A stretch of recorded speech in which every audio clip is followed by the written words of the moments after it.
esquelético se desarrolla a partir del mesodermo paraxial, de la lámina lateral y de la cresta neural. El mesodermo paraxial está formado por segmentos o bloques a cada lado de la línea media, es decir, del tubo neural. Hacia el final de la tercera semana, el mesodermo paraxial forma bloques de tejido dispuestos en serie a cada lado del tubo neural, denominados somitómeras, en la región cefálica, y somitas a partir de la región occipital hacia caudal. Las somitas se diferencian en una porción ventromedial llamada el esclerotoma. Sus células forman las vértebras y las costillas, y una parte dorsolateral, el dermatomiotomo, que se divide en dos, el miotomo, y sus células forman los mioblastos, y el dermatomo, que sus células forman los fibroblastos, también conocido como dermis.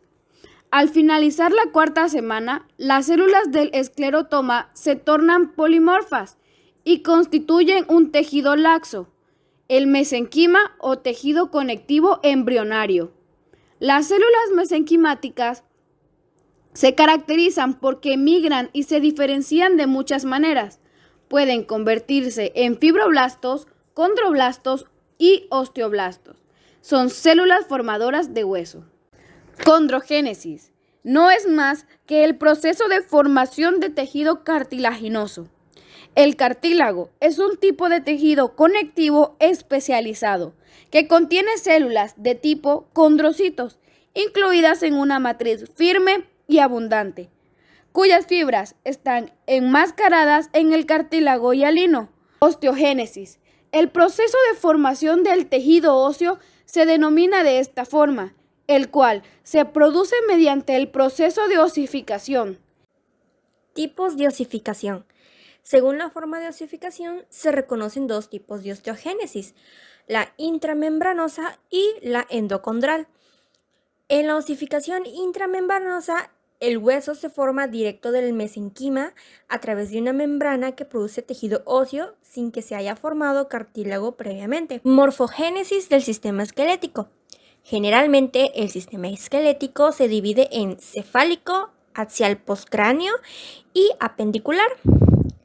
El esqueleto cefálico incluye todos los componentes esqueléticos de la cabeza. Desde el punto de vista embriológico, el esqueleto cefálico, o sea el cráneo, tiene dos porciones: el neurocráneo, que compone la bóveda craneana, y el viscerocráneo, que compone los huesos de la cara.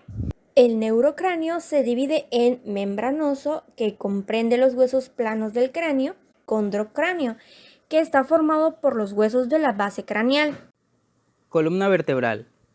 Su formación se produce durante la cuarta semana, cuando los esclerotomos se modifican. Estos cambian sus posiciones y migran en tres direcciones. Número 1. Migración dorsal. Hacia la línea media dorsal, alrededor de la médula espinal. Número 2. Migración ventral. Hacia y alrededor de la notocorda. Número 3. Migración lateroventral. Hacia la pared lateral del cuerpo para formar las costillas. Costillas y esternón. Los cuerpos vertebrales en desarrollo presentan prolongaciones ventrolaterales a cada lado, conocidas como procesos costales, a partir de las cuales se forman las costillas. Esqueleto apendicular. Está representado por los elementos esqueléticos de las extremidades, así como huesos escapulares e ilíacos, los cuales contribuyen a formar la cintura escapular y pélvica respectivamente. Al final de la cuarta semana del desarrollo, los primeros esbozos de las extremidades se hacen visibles, como yemas o brotes mesenquimáticos, en la pared lateroventral del cuerpo. Articulaciones. Desde el punto de vista embriológico, las articulaciones se clasifican en dos tipos generales: sinartrosis y diartrosis. La característica principal de la sinartrosis es que en esta no se desarrolla tejido sinovial. Las sinartrosis simples formadas por tejido fibroso se denominan sindesmosis. Cuando el mesenquima indiferenciado da lugar a cartílago, como ocurre en la costilla y el esternón, se le conoce como sincondrosis. En algunos casos se desarrolla hueso y se le nombra sinostosis. Diartrosis. A diferencia de la sinartrosis, en este tipo de articulación se desarrolla un tipo de tejido sinovial que se establece entre huesos contiguos de origen cartilaginoso. Los cartílagos contactan unos con otros y se forma una cavidad articular, también llamada cápsula articular. Anomalías congénitas del sistema esquelético. Cabeza. En las anomalías congénitas de la cabeza se encuentra el cráneo y la craneosinostosis y enanismo.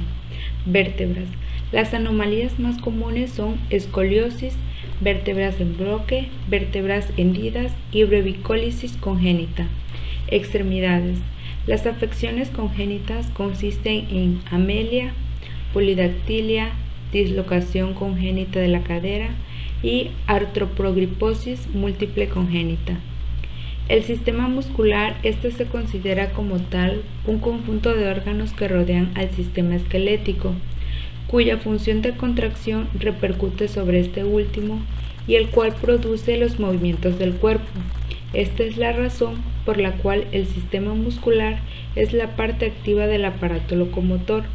El sistema muscular se divide en tres tipos de músculos. Número 1, músculo esquelético. Número 2, músculo cardíaco. Número 3, músculo liso. El músculo esquelético, los somitas y los somitómeros forman la musculatura del esqueleto axial, la pared corporal y las extremidades y la cabeza.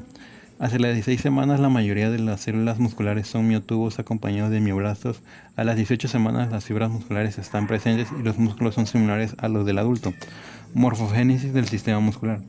Se divide también en tres grupos de músculo. Número 1, región de la cabeza donde el tejido conectivo procede de las células y la cresta neural. Los grupos musculares más importantes son los de la masticación, expresión facial, deglución, lengua y extrínsecos del ojo. Los grupos musculares de la masticación, expresión facial y deglución se desarrollan a partir del mesenquima de los arcos branquiales. La musculatura de la lengua, con importante participación en la masticación y la deglución, su origen procede de los miotomos de los tres somitas occipitales. Número 2, occipital y cervical, que se diferencian del mesodermo somítico. Regiones del tronco y las extremidades que se originan del mesodermo somático. La aparición de las musculaturas de las extremidades comienza durante la séptima semana del desarrollo como una condensación del mesenquima cerca de la base de las yemas de las extremidades. Músculo cardíaco es un tipo de músculo estirado y es involuntario. Las miofibrillas se segmentan en bandas blancas y oscuras y es similitud del músculo esquelético. Se originan las fibras o las células de Purkinje que forman parte del sistema conductor del corazón.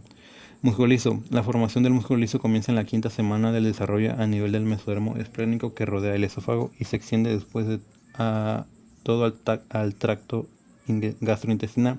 El músculo liso vascular se diferencia del mesodermo adyacente al endotelio vascular.